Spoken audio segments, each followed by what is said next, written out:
think the main thing is if there's a category of products that you've dismissed, check it out again. Like if you've gotten kind of burnt out on different to-do lists, for example, check it out again, because the interactions are different, the things that they're able to do are different. And there's like a new wave of each of these categories happening. Welcome, Collective Nation, to another episode of GenAI Collective Podcast, Collective Intelligence. We have a very episode for you today with Rajiv. Rajiv, thank you so much for joining me in person. To make it worth your while, for the very first in-person podcast, we have a little bit of a spread here to enjoy ourselves. And what we have here is a 2006 Chateau de Crémant, Bidet Rouge, and it's from Provence, basically in the outskirts of Nice. And you'll see it shows maturities from 2006, and so when you smell it, if we kind of give it a little bit of a smell here, actually I'll let you comment and see what you're. That's nice. It's nice.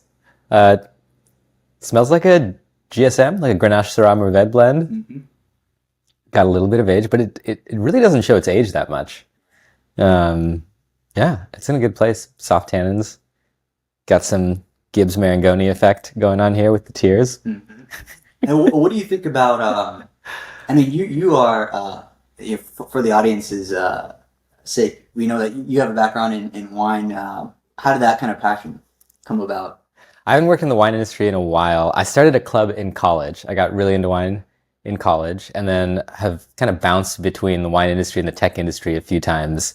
Worked in a retail store, and then later worked as a product manager on a social wine app, and then also led product briefly for a wine search company. So it's been a passion. For a while, I did the sommelier exams and like helped other people pass those exams. All right. But I haven't worked in the industry in a while. I just enjoy it now. Sure. Okay, so but I knew you might appreciate some of that, and to complement that, we also have a wedge of triple cream cow's milk cheese and a wedge of manchego, which we'll enjoy later on in the show, hopefully. But yeah, so would love for you to have us tell us about your prior work experiences, why you chose those positions, what you're most proud of, and how that led to your current role as CEO of Platform. Well, I originally studied bioengineering, but never really worked in it. I found my way to startups. I grew up around startups, grew up in the Bay Area, and did various things at various startups. It was, as you can imagine, like pretty exciting. At some point, I started a company with two good friends that I'd worked with before, and we went through a bunch of pivots. We did stuff in Web3. We did things in personal finance. Eventually, we built. When both my co-founders had kids around the same time, this is before the pandemic, we started working from home, mm-hmm. and we didn't feel like a team anymore. So we built a series of tools that eventually became a virtual office. And that, during the pandemic, that took off. We had quite a ride. It definitely, the market that we found ourselves in shrank as the pandemic kind of tapered off and people started coming back to work. So it was a really interesting ride. I think we created the category of virtual office, which is, there's still some really, really strong companies going there. But ultimately we found ourselves in a market that was, okay, but not venture scale. So yeah, it was a ride. I mean, we were able to kind of change the way people thought about work in hundreds of companies. Right. And then how did that lead you to Product Hunt? I think what's most interesting is what was the passion, what was the drive, not just kind of situation around it. Yeah. Well, so that company, we launched on Product Hunt. We launched a few things before, but on Product Hunt, when we launched it, there was a spark. We had tons and tons of new users coming in and using it. They were giving us feedback like some really intense feedback. The buzz spilled over into Twitter and LinkedIn and everywhere, and it just went viral. Mm-hmm. And that was when we realized, like, oh, people want this. At the time, the app was pretty hacked together. So we then had to make it work, make it reliable. But yeah, Product Hunt was such a powerful signal. It made that entire journey possible. When I left the company and then took some time off, was looking around for what's next, and long story short, I got in touch with Ryan Hoover, the founder. He had been an investor in my last company, Tandem. And how did you guys meet? We met when I cold emailed him to see if he would do a mock interview for YC. I knew he was into remote work. Product Hunt is one of the OG remote companies. Right. And we were building a remote tool before the pandemic. Like, it wasn't at all obvious that remote work was going to be a big thing. And so I asked him if he'd do a mock interview, and he was incredibly helpful. And we stayed in touch, as we were in YC. And then he, when we raised, he invested. Okay. And then, how did you know, like, this was the next position for me? What was kind of the calculus for you? What was the North Star for you to go to Product Hunt? Well, so the previous CEO, for various reasons, wanted to move on, and they were looking for somebody to sort of take over and figure out the next chapter. Right. And when Ryan actually DM'd me on Twitter, and he said, "Hey, crazy idea. Would you be interested in coming on as CEO?" And there wasn't a calculus. I just felt this, like, I think I felt two things in the moment. I felt just a rush of gratitude towards Product Hunt.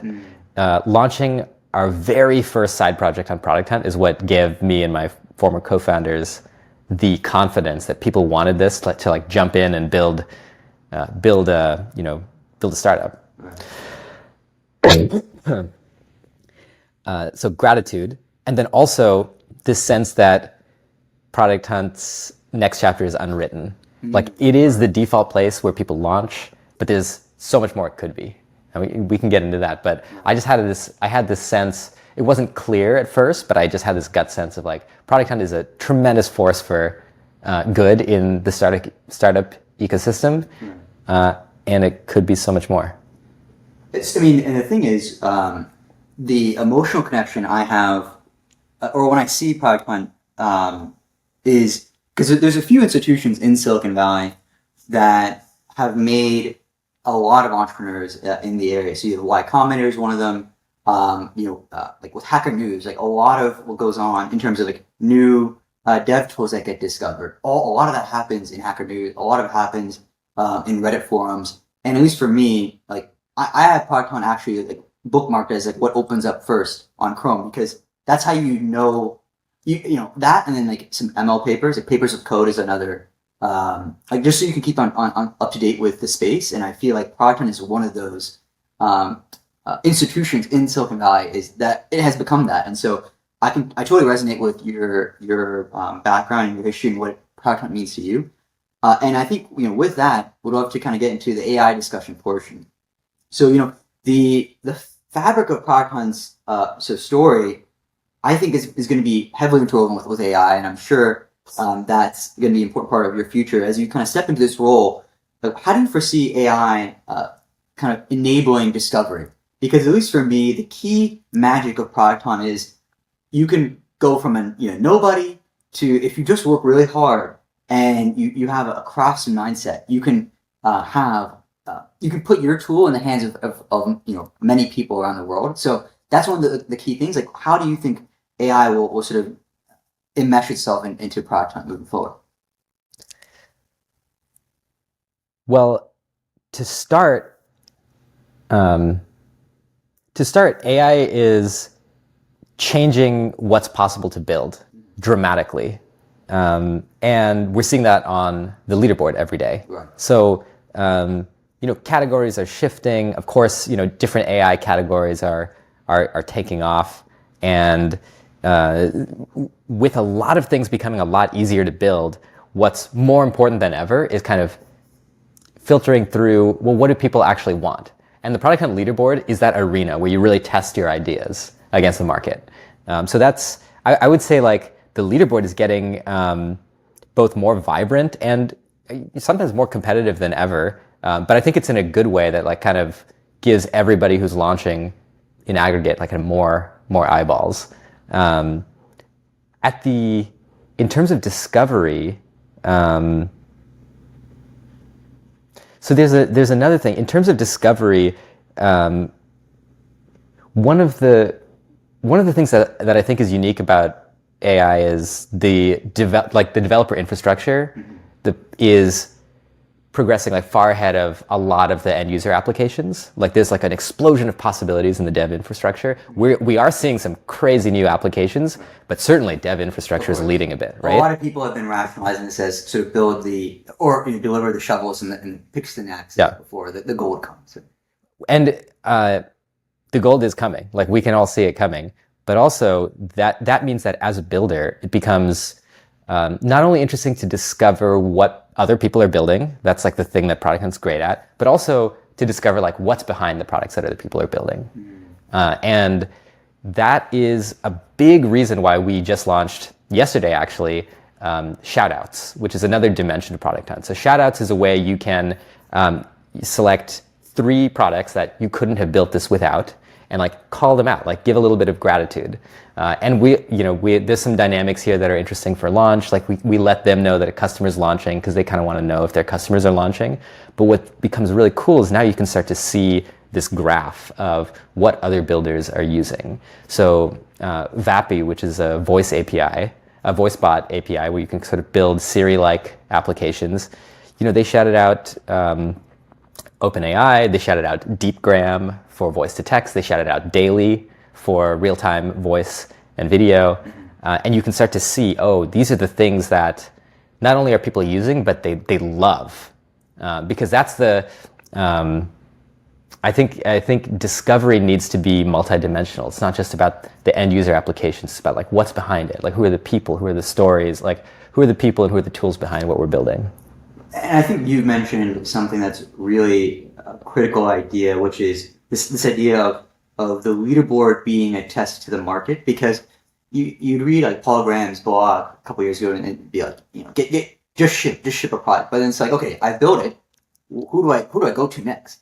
And one thing is, a lot of things that they say is at Steve Blank's course at Stanford, they say go down the block and go up to 10 people and get feedback from those 10 people. Yeah. But what if you're not in San Francisco? Or what if not everyone who's in your area is an engineer who? And I think what Product Hunt allows you to do is like all you really have to do is focus on building a product, and just by virtue of posting it to Product Hunt, you can get immediate feedback. And I guess one thing is it, who do you imagine is kind of the critical key user of Product Hunt? Because at least when I think about the next building new products, it really starts with like customer interviews, and then once you have those customer interviews, then you start building, and then you might release to a Product Hunt.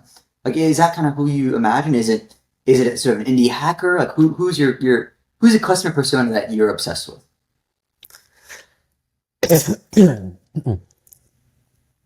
The thing about Product Hunt is it's much broader than most people think. What unifies everybody is they're interested in technology, where it's going, what people are building.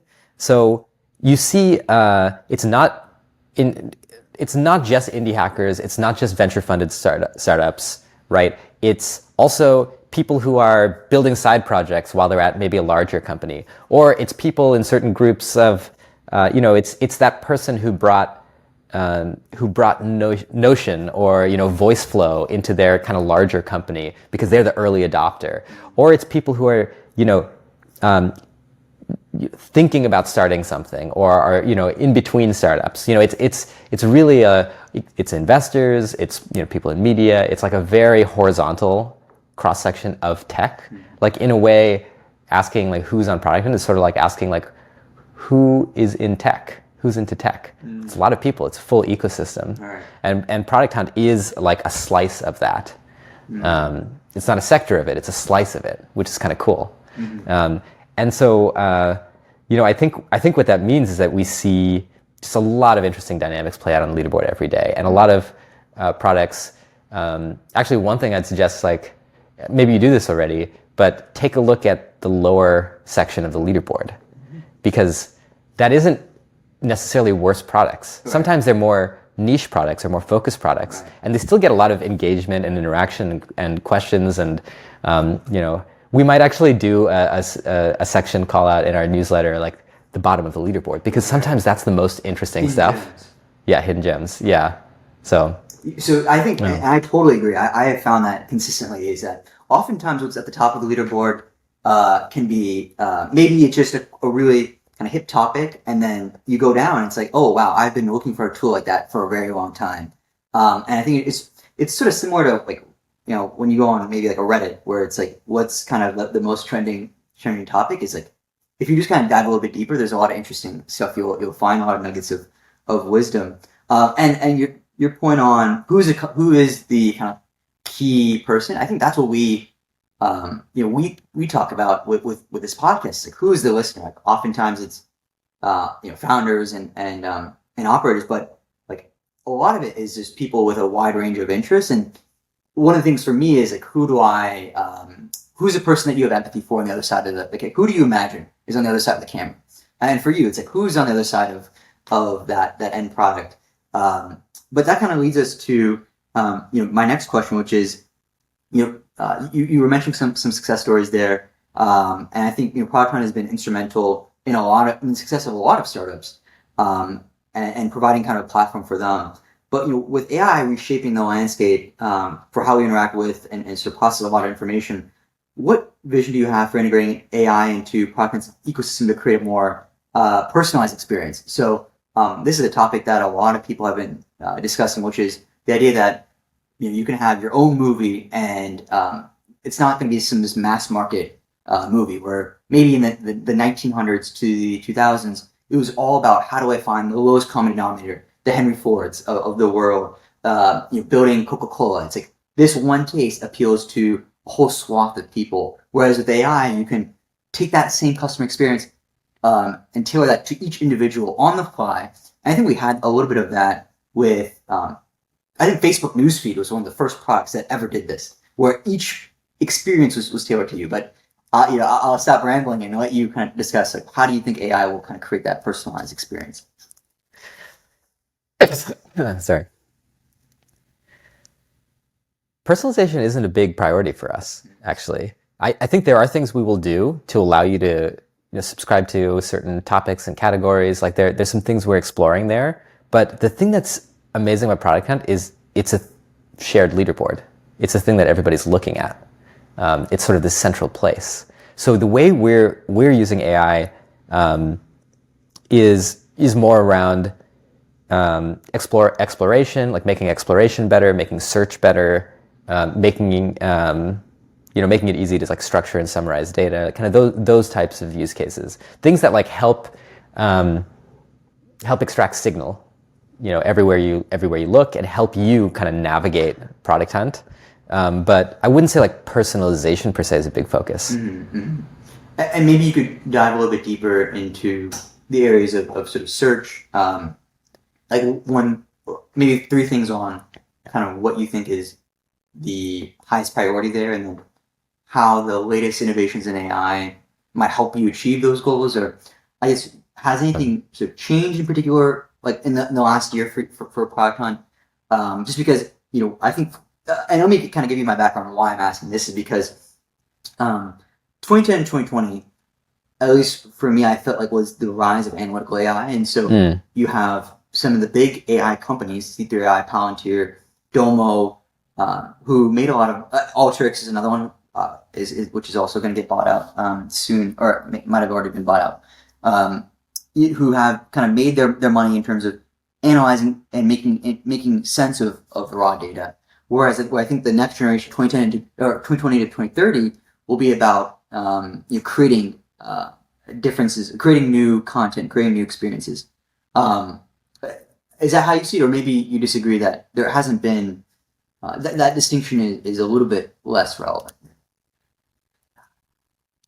I think about search from the product standpoint. I think there are two big opportunities now. One is to make existing search a lot better. And then the other is to explore like new search-like modalities, like things that are more flexible. I think Notion's actually done a great job with this, where they've augmented their core search, but then they also have like a more LLM, like open-ended search, and they're kind of exploring that sort of hybrid interface. I am not the right person to talk to this, and we are also early. But what I will say is that our ramp up is. I'm just really excited by like how quickly we're ramping up and prototyping things, and a lot of it is powered by like what's out there in the landscape. So companies like Vectara and Treve are like really creating tools that are like way better at search than when I worked on search at Yahoo. Like this is a different world, and it's pretty exciting. Yeah, I think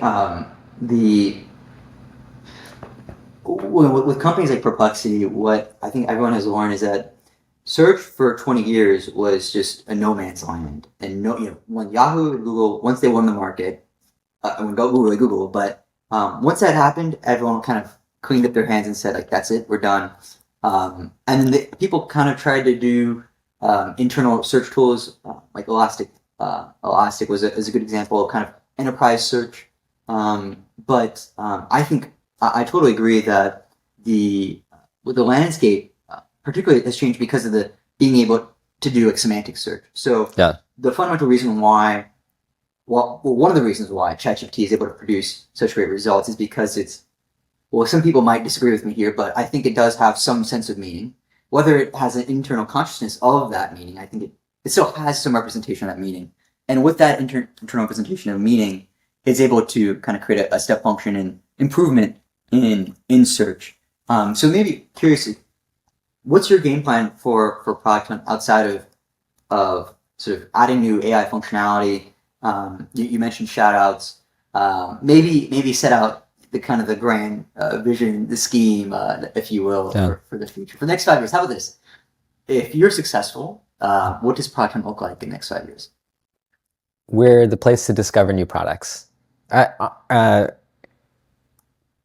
be like really brutally honest with ourselves, like Product Hunt's amazing for a pulse on what's new, but it's terrible for discovery.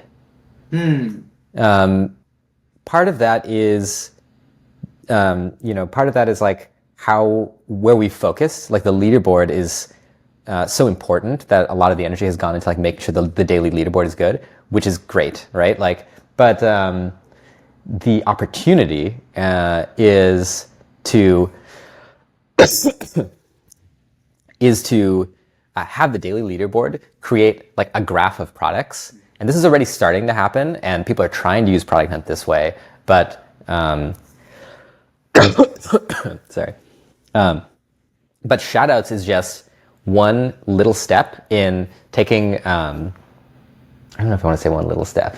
It's actually like kind of significant the way it's being adopted right now. But it's a shoutouts is like a way to capture sort of that energy at launch, and also turn it into like a graph of products that people are actually using, to kind of meet what people are trying to use Product Hunt for, which is, hey, what should I use to build this? What voice to text API should I use, for example? That's like a big way people are trying to use Product Hunt. And right now, it's not the greatest for that. You have to do a lot of filtering. Whoa, okay, so this is it's good that I'm getting it directly from you, because that's not how I view Product Hunt for me. I never, so for me, like if I was saying, okay, I have this problem, I need it to be solved, what I would typically do is, I might Google it, and then I might read a few blog posts about it. And then the way I viewed Product Hunt was like, okay, like this is what's sort of popping off in amongst my peers. But what you're saying is that you believe that Product Hunt will sort of integrate its way in, or is already integrated into someone has a problem. They need to look up a solution to that problem through Product Hunt, and Product Hunt can be that repository, the database of these tools. Is that kind of your vision there? Product Hunt is how do I put this? There's when you're looking for what to use, there are a lot of inputs that you mentioned, like searching on Google, like doing other research. But the high signal thing that we often use if you have the network is you message your friends. Right? And you know who to message because you know the people who are building in the space with high quality and velocity and high craft. Right? That is, there are really good reasons for that. It's not just laziness. Like you really get signal from the people you know who are the closest to this or who are actually building with the tools. You're not going to ask, we're drinking wine. There are product critics, but you're not, there are people who blog about products, but if you can go to somebody who's actually building with them rather than somebody who's just doing research on them, that's always better, right? The thing with Product Hunt and the reason shoutouts are so interesting is who better to see, what tools to use than the people who are actually building products that are getting real consumer traction. And that's what Product Hunt has. So when I look at like, hey, what tools to use, I think it starts to become really interesting to see what are people on the leaderboard using.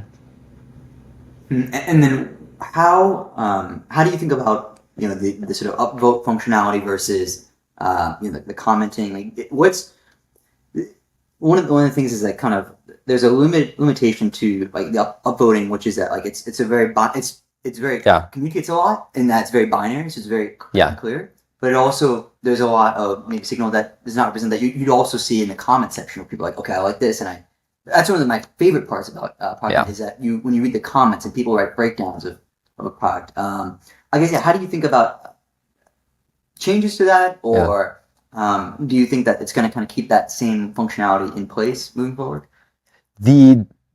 We're looking at ways to change that just enhance the conversation. Like one of the ways we're kind of prototyping this is we're doing this series of live events, also with GenAI Collective. Shout out for the open demo nights that we're going to be hosting. Yeah, it's a really cool live event where people can demo and they get instant feedback from the audience. It's like a real life supercharged version of the Product Hunt leaderboard, and people are brutally honest, and it's really, really helpful. It's a really cool vibe. We're taking some of the things we learned there and looking at ways to like re-examine and enhance the comments, because the comments are sometimes the most helpful thing from the Product Hunt launch. The sort of that question you're asking reminds me of another reason I'm really intrigued by shoutouts. So there's upvotes, there's comments. These are strong signals of, hey, I like this product or I'm intrigued by this product. But what's missing from Product Hunt? It's love. It's like in the early phases when you have these tools that are, really changing the way we work and think. What's happening with AI, for example? When you get companies that build something amazing, it just changes your life, as a builder. And there hasn't been that dimension to Product Hunt until shoutouts, right? With shoutouts, you only get 3, and you get to like just talk about only the products that you really couldn't have, built your product without. And that's been really cool to see. Yeah. Okay. So that makes it. So I think it's maybe adding additional ways of expressing yourself through Product Hunt, and then the search functionality. What do you think is lacking now that AI can support? How can AI make a difference for Product Hunt in terms of search functionality? I think it's precision and flexibility. Right, it can do better at getting to your intent, regardless of your exact query. And then also we can do more open things like, hey, I want a product that does this, and we can surface better results. Right now, it's like there are results, but you have to dig a little bit. I think we can make that way better. And I think I've experienced this firsthand. ChatGPT is a great example of when you're programming. I remember spending hours on Stack Overflows and clicking through, seeing how high a reputation someone had on Stack Overflow, and then from there, kind of coming to a decision on how to solve my problem. Whereas with ChatGPT now, I just get the answer, and I think that might be the vision for Product Hunt. Is like you might go through friend of a friend and see what tool they use to solve a problem. Whereas now it's like, okay, this is the tool I need to use, and I kind of the buck stops there, so to speak. So that's really interesting in terms of is there sort of so as AI stands to kind of redefine that simplicity of discovery, and how do you balance that complexity of a lot of the AI algorithms that you're seeing in the news are people are talking about how many GPUs they're training on, how much money they're spending on the new innovations. It feels like the semiconductor industry, similar to the semiconductor industry today, which is in order to produce a fab manufacturing facility, you have to spend $1 billion.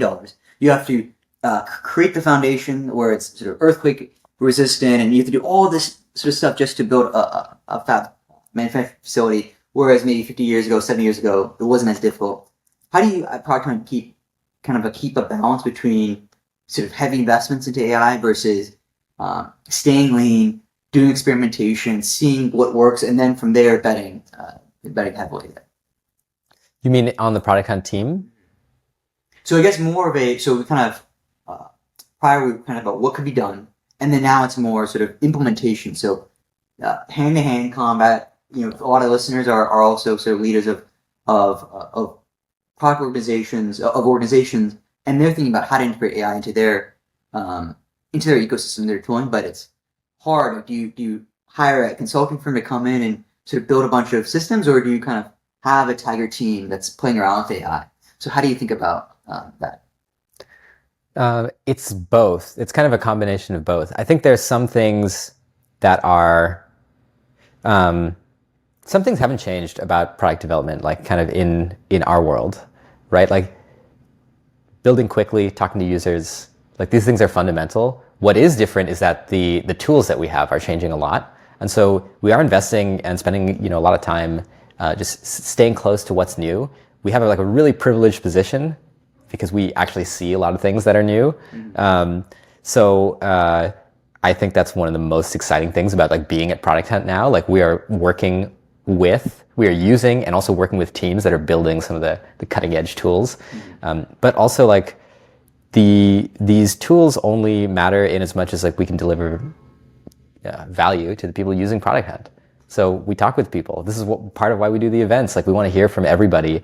And we build things. I do user interviews. It's the core principles of product development still apply. Okay, I see. So I think your kind of take is it's a blend, but it's not as if the entire organization is going to upend. It's at the end of the day, we still have to do customer interviews. We still have to kind of see what types of functionality our users are looking for, and then AI is only as useful as it fits into that customer, actually offering value to customers. And I think what I see in Silicon Valley is this kind of debate between people who are sort of AI first and people who have prior products and that they're integrating AI into. And that's always been a very interesting dynamic because you'll hear different takes people have based on what they're building for. So maybe we can kind of take a step back and review your path to kind of inform some of the lessons that you learned, and then maybe take those lessons for the listeners and viewers in terms of their own careers. So maybe let's go back to Tandem. You're redefining virtual collaboration. In your reflection, you wrote a reflection on Tandem, and you articulate a reality where the promise of Tandem's virtual office kind of grappled with this kind of different view of remote work and kind of way people view remote work today. So as we kind of navigate this balance between autonomy and kind of the human need for connection, maybe you could just talk about AI's role in terms of our concept of being present in an office workspace. Maybe just, you don't even talk about AI, just in general, what you're trying to do at Tandem versus kind of what's changed about the world and what didn't change about the world post-COVID. What are some lessons there? At Tandem, we were trying to create connection in distributed teams. Connection, collaboration, that feeling like you're working in the same room, that feeling of really thinking together, and the kind of trust and speed and just feeling of connectedness that comes with that. And we were able to solve that for a lot of companies, but not the world. And I think that on some level, nothing has changed. It's still a problem. Every company is essentially distributed. Even if usually you're hybrid or there's some mix of in office and at home, and there's an underlying physics there, which is that trust builds 3 times faster in person than remote. Like there's data on this, and so that feeling that we have that we're less connected when we're remote is real. And so, on the other hand, like remote work offers amazing autonomy, right? And from a team building standpoint, the ability to have like really, really strong people everywhere. Right. So we're stuck in this hybrid world, and that's still an unsolved problem. I think that I get one of the things that makes me really optimistic going forward is that there are several other companies that are taking different approaches to solving this. One that I talked to recently, Howard Lerman at Rome, has in some ways a very similar approach to Tandem, and in other ways like a very different form factor. And they're taking a run at it, right? So there are some really, really strong founders who are tackling this problem still. So I'm hopeful. But yeah, I think it's still a big problem. I think like one lesson I learned, going through this was just the value of like staying close to the market. Like, does the market want what you're building? This is something that may never happen again, the pandemic. But when the pandemic first hit, we had such outrageous pull. Like, if anybody's ever felt product market fit, like I've never felt or seen anything like this. Like there were a few weeks where in a typical day we'd increase by 50 to 100%. Like we would double in a single day. It was just we were kind of crashing every few days just under the load of like new people coming in, and that felt like such strong pull that we had to build toward it. Like it felt very clear that people wanted what we were building, and then as the world kind of changed and settled into this hybrid world, I think what happened was in our form factor of the app we were building, people didn't want it as much anymore. But it took us a long time to realize that, because usually the market doesn't shift that fast. One of the things I took away from that is like, even when you think you have product market fit, you got to keep going out into the market and asking, do people still want this? Like, or has what they wanted changed? Or did we not get it quite right? Like, are we in a different market? Maybe I'm just drawing the connection now, but I think that like curiosity about the intersection of what you're building and the market is why I really like working on Product Hunt, because Product Hunt gives that test for every maker, right? You can convince yourselves that you're building something people want, but the real test is like when you launch it to people who don't know you, right? Do you get that pull from the market? And you can really tell.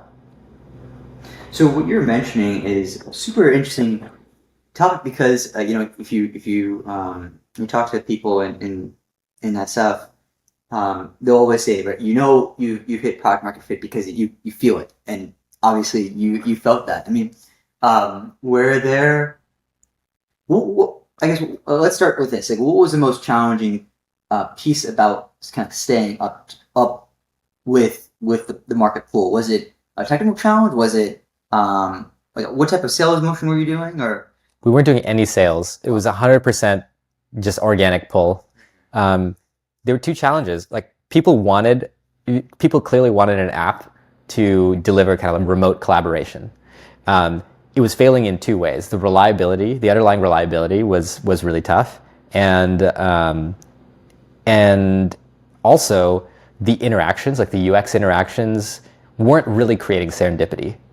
They weren't having the conversations that they wanted to have. It wasn't creating those like hallway chats that you would have in a real office.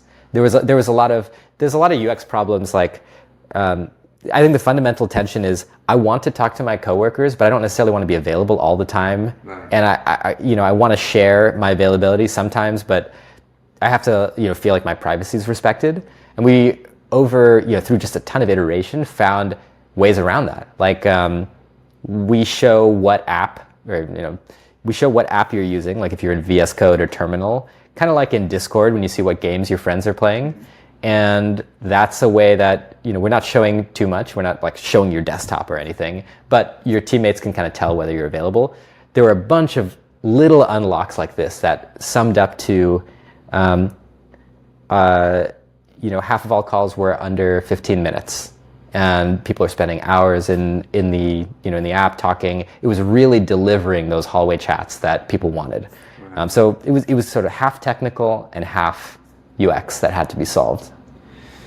And so how did that inform your transition to product? And what was because a lot of people in the city would have accepted the job and would have, you weren't the only one who would have kind of jumped for the opportunity. What about that experience at Tandem really well prepared you to take on your current role?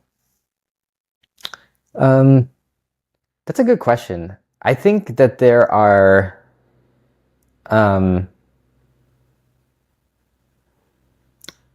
I think that's a good question. Like I actually haven't. I'm not sure if I've had like the conversation with Ryan on that specifically. I probably should ask. I think what I don't know that I knew all this going in. When I first got the DM from Ryan, I just thought like, Product Hunt needs somebody to shape the next chapter, and I care so much about Product Hunt. Like, I have some ideas. Like, I want to be that person. Right. I think there are a couple things that prepared me more than I expected. One, Tandem is for startups and for early stage teams, especially. It's a similar type of people that I'm building for. Mm-hmm. And two, I think that the next chapter of Product Hunt is still not quite figured out. And what that takes is experimentation. And if there's something like I really loved with Tandem, it was the kind of the process of exploring the landscape. There's like I think just like quick iteration is something that I really gravitate towards. And how do you balance that kind of quick iteration with, this is a question as old as time, with sort of getting feedback quickly with purposeful sort of iteration. Steve Jobs quote saying, he doesn't, or we'll go with the Henry Ford quote. If I asked people what they want, they would just say faster horses. Steve Jobs, I don't ask customers what they want. Peter Thiel talks about you should have a deterministic view of the world and know what should be built as opposed to kind of taking a survey. Whereas, I think, how do you think about this kind of quick iteration feedback loop versus being a visionary, so to speak, and saying this is what's going to happen in the world? Like, how did you balance that in Tandem and Product Hunt? I think it's a spectrum between whether you do quick iteration, which is sort of like from calculus, Newton's method, and then whether you do kind of big swings, which maybe is where you hop from a local maximum to a global maximum. It's a search, right? Or an idea maze, like whatever visual metaphor really works for you. So I think that what you need to do is just be really intentional with yourself and with the team, collectively have a shared view of whether you're trying to jump to a different maximum, like doing a big experiment, or whether you have some signal and now you're building toward it. So that's not a clean answer, but I think the answer is like, you do both depending on what what kind of feedback you're getting from the market. So then were there lessons that you had to unlearn from Tandem now into your new role? So a lot of times we're taught the wrong things from our prior experiences. So I'll give you an example, which is a lot of startups who were operating who might have been born around the sort of 2021 era, where investors, obviously customers are the most important thing, but if your priority was investors, or one of the most important things was what your investors think about your company, they went from growth at all costs to a little bit more margin, a little bit slower growth, but having more runway and having more efficient customer acquisition costs. So I guess the question is, we're in a similar, that might be a start for you personally. Were there incorrect lessons that you learned from Tandem that you had to unlearn?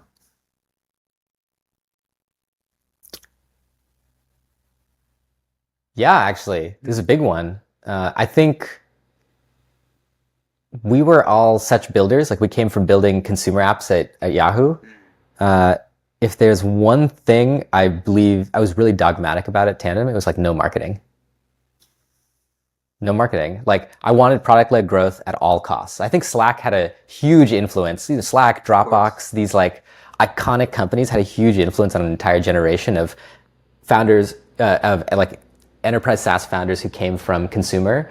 And man, I just had a very like dogmatic view of no marketing. Put all the work into building, which I do think that a really good product can start to spread by itself, but it's not quite that simple. You also need to like describe it really, really clearly. One of the things that I learned from YC that really unlocked that first product hunt launch and like that initial viral spike was just the value of a tagline, a one-liner, a positioning statement, right? And the thing that clicked for me was it can't go viral if I don't understand it because I can't tell a friend. Clarity is so important. So what gets you? So one of the things that people say in YC is like build something that people want. Also, not just build something people want, but also talk about to their friends. And so you can't have them talk about it to their friends if they can't easily describe it. Yeah. So that's just like one example of the value of what people may dismiss as like marketing. It's like learning how to talk about what you're building is really important. And I think Product Hunt is in my mind like a place where a lot of people who are more focused on creating value, more focused on the building part, Product Hunt, the process of launching, helps them raise their game in terms of describing what they're building and finding their early customers. And maybe tease out that point because your product is basically distilled to a web page where you need to actively describe your product in a short sentence. Yeah, it's like the act of launching on Product Hunt is going to kind of force you to come up with a 60-character tagline. And it's going to force you to come up with something that is clear and compelling enough to to get attention from the people who might use it. And you're going to get that instant feedback on what people are resonating with and not resonating with. Yeah. And along those lines, then, is there a key sort of precept or principle that you believe that a lot of that's incorrect in sort of the Silicon Valley sphere of what people believe? So, one thing would be this idea of no marketing, because this is a very common idea. Is there some other sort of principles that you abide by in terms that you've taken with you from Tandem to Product Hunt? It doesn't have to be things that other people would disagree with, but just in general. It could just be general principles.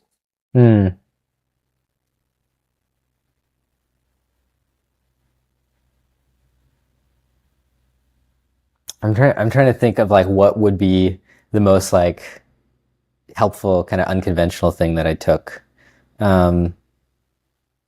Wait, can you say more about I'm not sure I understand the question. I think that there's a lot of dogmas in Silicon Valley that just annoy me a lot. So like one thing that happens a lot amongst my friends, and I had this issue when I was younger, which is that people will they'll just start building and they won't talk to people about what they're about to build.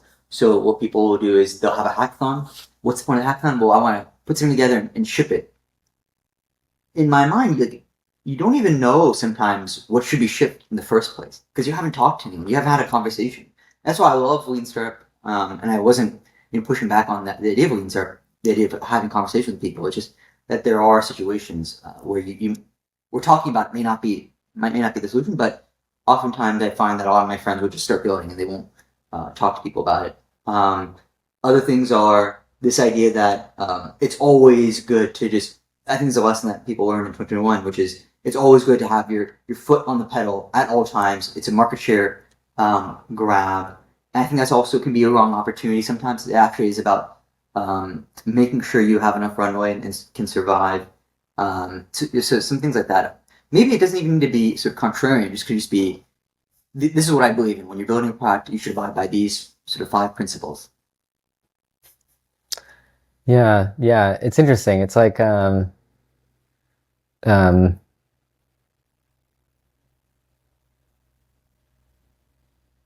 This is kind of like a self-awareness question. I'm trying to think like what do I believe that is the most surprising to people?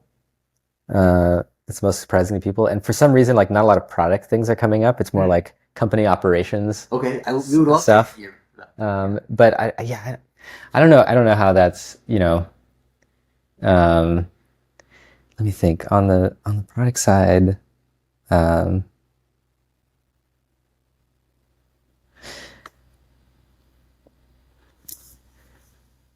I mean, this is not, I think, a new idea, but I think something that really stuck with me is the idea of startup progress as a marathon in an idea maze. It's not a race. It's not a 100-meter dash. It's a marathon in an idea maze.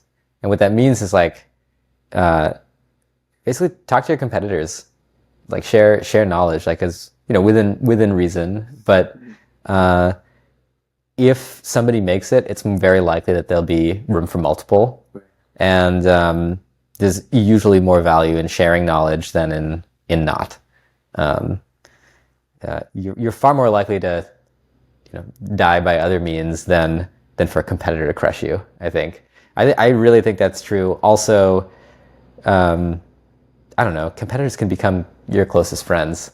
Some of my closest friends are like competitors from the virtual office days. Because, unsurprisingly, we have similar values and we see the world in similar ways. And so I think that what you bring up is a very important point, which is some of the things that that people might take away in business school.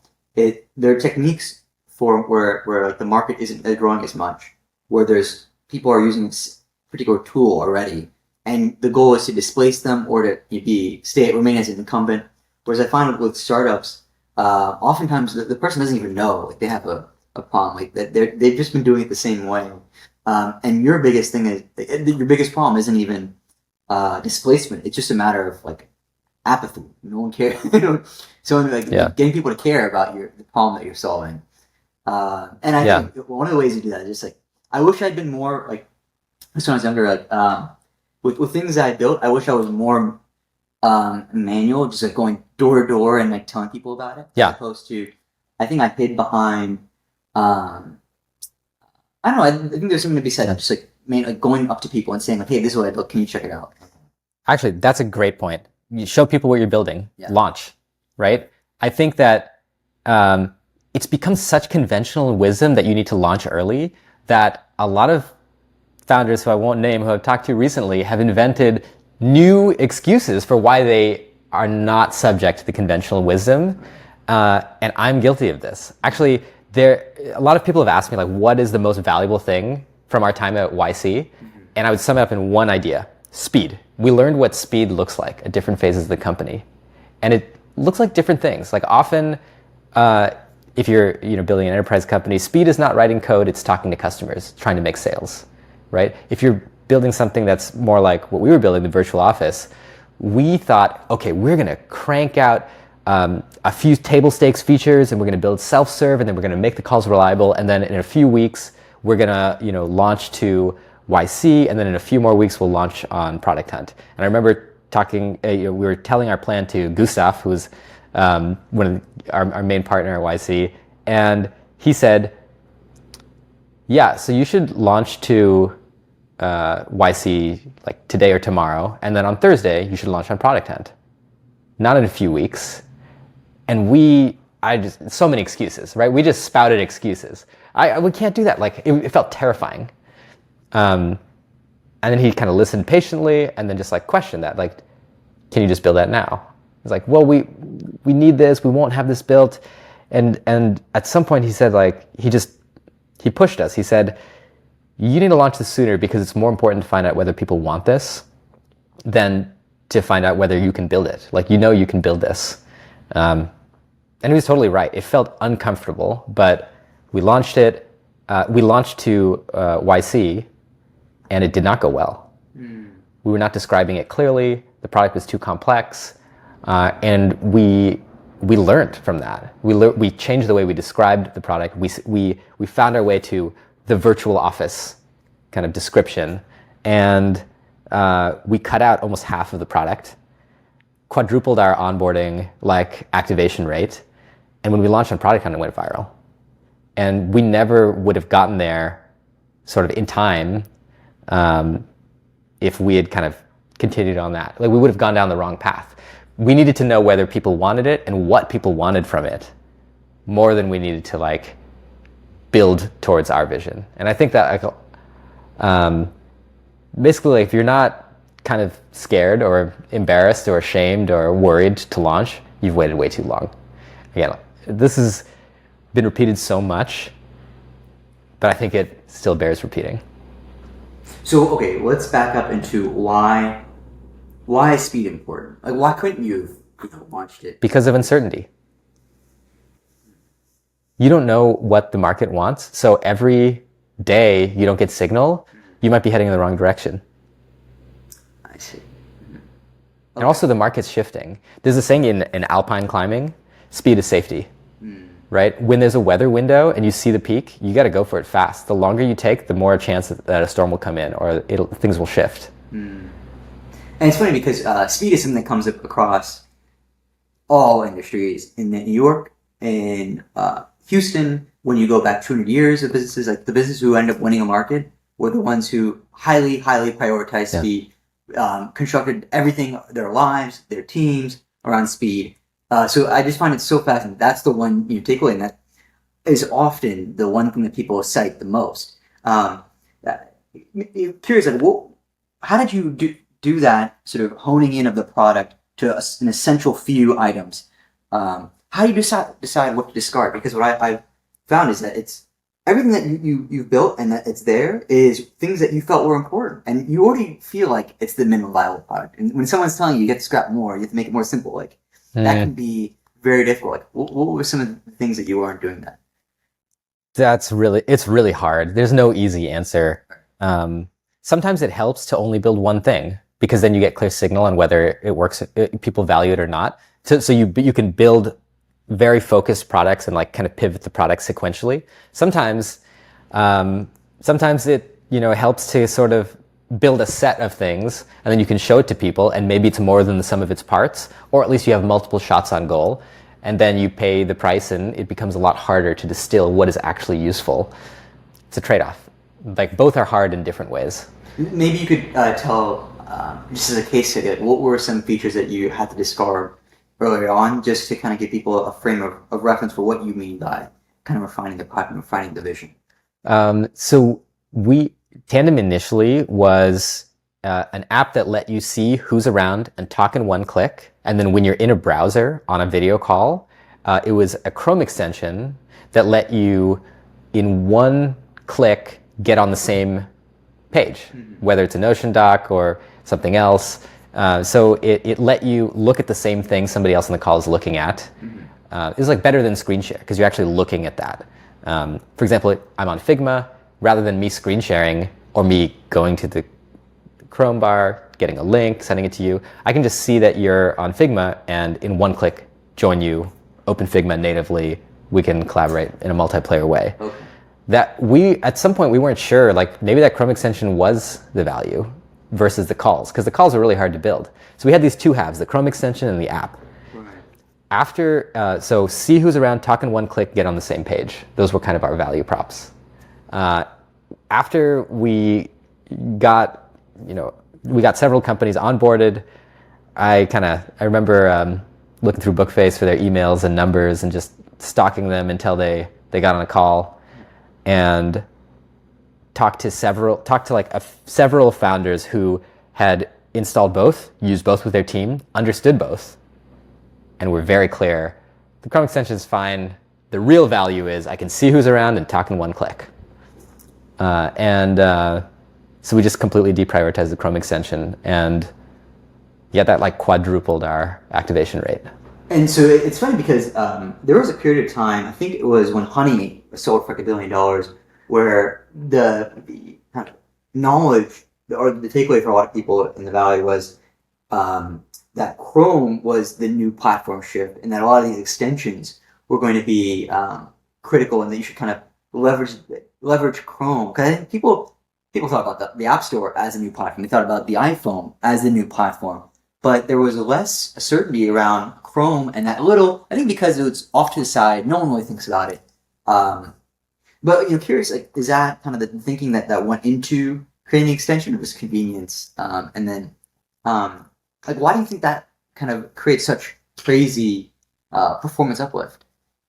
Um, well, I think our theory about the Chrome extension was wrong. So by removing it, installing one app is 4 times easier than installing two.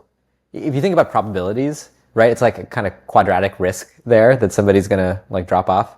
So I don't know. That's how I would describe it. But empirically, installing two apps is like really annoying. Okay, And so installing two apps on a team, right? Because you already need to get your teammates on board for it to be useful. If everybody on your team needs to install essentially two separate apps, that's so much friction, right? So we kind of knew this was a problem, but we had a hard time letting go of the Chrome extension because one of the things that's so cool about being in person is like you can just pass me your your iPad, and we can like look at the same thing together. And when you have everybody on board and they have the Chrome extension, they know how to use it, you do have these magic moments. They're not that frequent, but they are really cool. It prevents you from having to say, hey, can you send me the link, right? Mm-hmm. Instead, you can just say, hey, Thomas, what do you think about this? And then you're like looking at it. Like it was really magical. And so we were like really attached to it, but it turned out that as delightful as those micro interactions were, they weren't the core value. The core value is like, I gotta talk to you, let's talk. And so that was like, a little hard to give up, but we had to make the call because one, that launch didn't go well, the adoption wasn't going well, and we knew we had to launch a product hunt really, really soon. So we knew we had to make a call, and we also knew that having two apps was killing our activation. Okay. So speed, I think, is one core principle. Simplicity. So at least at the beginning, honing in on the key message, the key feature, the key value proposition, and the key journey. Is there anything I'm kind of missing there in terms of the key principles that you've kind of taken away from your journey? That's a good summary. Yeah. Yeah. And how do you think about because looking forward, there's a lot of AI-driven products on Product Hunt. What excites you the most? What have you learned from kind of skimming through Product Hunt? Like, what should our listeners be paying attention to? Because you do have to sit in this really useful seat. I think talking to VCs can be useful because VCs talk with a lot of companies, and they like maybe they aren't in the trenches building something, but they do see what other people are doing. And I think as a CEO, you have a similar seat, and you're seeing what's going on with Product Hunt. Is there any kind of tidbits of advice there? I think the main thing is if there's a category of products that you've dismissed, check it out again. Like if you've gotten kind of burnt out on different to-do lists, for example, check it out again because the interactions are different, the things that they're able to do are different. And there's like a new wave of each of these categories happening. And then another thing to pay attention to is if you try some AI applications and you're not thrilled, try new ones because the rate of innovation on not just the underlying models and the underlying tech, but on the interaction, the human LLM interaction is very, very high. Like, actually, we have a little podcast ourselves, and we recently had a pretty wide-ranging conversation with Linus at Notion, who built Notion AI, on the challenges of human AI interaction and kind of the things that they're experimenting with. And we're seeing this across the board. Chat is not the end point for our interactions with AI. It's like just a starting point. We're seeing lots of different types of UX emerge. Of course, like video and AR is a whole new surface. So I guess I'd just say like the people who are getting the most benefit from AI are the people who are able to acknowledge their own like scar tissue or their burnout on certain categories and like get over it, which interestingly is what I've heard is a big challenge with investing, right? Because when you've invested in a few companies and they've failed in a category, you have the most scar tissue around it and you're the least likely to invest, but that's when you're the most knowledgeable and the most likely to pick a winner. So if I would just say like to everybody, and this is why product hunt can be so magical because it like fuels that excitement of things that are new. Yeah, if you're burned out in a category, try and fight that and like take another look, take a second look. Because I definitely had burnout from knowledge enhanced conversational agents. So I spent a lot of time trying to build conversational AI for healthcare and finance, and I got burnt out with like just not seeing when benchmarking on Q&A data sets, just not seeing the results that you wanted to see, and then everything changed overnight basically. And so I exactly so. But then the thing is, the lessons I learned in terms of information extraction, data cleansing, all those things still apply. And it's just like the model is. Yes. The core principles that we learned in the past still apply, but it turns out where we fizzled out before, that was a local maximum. And now we're in a different world. So if you've like burned out on a category, you probably know just the principles that will make you able to like assess and work with or build in that category now. And that category is open now. So like, yeah. So is there any final question? Thank you again. But is there any key takeaways of what you think the AI or product technology industry look like in 1 year? Or you can extend that out 1 to 5. I don't care. But what's true now that you think is going to continue to be true, and then what do you think will change in the next couple months? It's harder to answer what I think will continue to be true, but I think the thing that will continue to be true is it's still going to be hard to build things people want, and still going to be valuable to build things people want, because it's a moving target.